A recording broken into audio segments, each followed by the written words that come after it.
Well, we're continuing to save you money. Vroom is one of the biggest companies that sells cars only on the internet. But a lawsuit filed against it by the Texas Attorney General illustrates some of the pitfalls of buying a car sight unseen.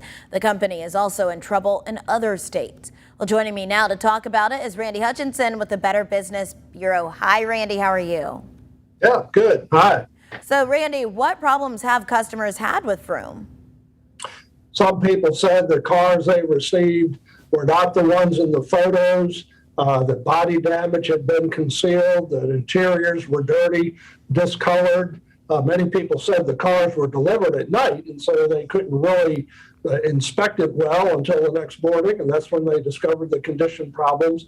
Other people had complained about delayed deliveries, warranty issues, deceptive Carfax reports, problems with their trade-in being handled properly. But the most serious problem, the most frequent problem, was people not being able to get the necessary paperwork to get permanent tags and registration.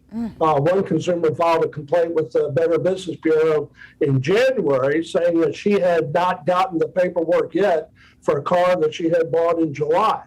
The complaints are handled by the Better Business Bureau in Houston, where the company's headquartered. They've gotten over 5,000 complaints about Vroom in the last 3 years, 80% of them in the past 12 months. The company at one time was a member of the Better Business Bureau, an accredited business, but they revoked the company's accreditation because of all these problems.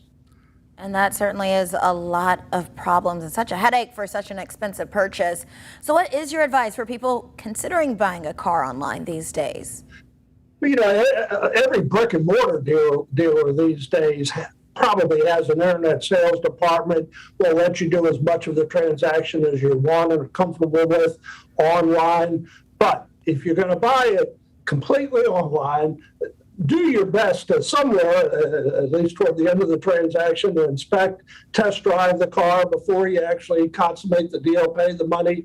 If you can't, be sure you understand the refund and return policy. Be sure the dealer's record with the Better Business Bureau and online indicates that they'll live up to their commitments, including the refund and return policy. And of course, a lot of people also buy cars online through websites like Craigslist and other online marketplaces, often use cars in those cases also. Red flags of a crooked seller there. They claim the transaction is covered by a buyer protection program offered by eBay or somebody else, when in fact the transaction is not being conducted on eBay's or the other outfit's website.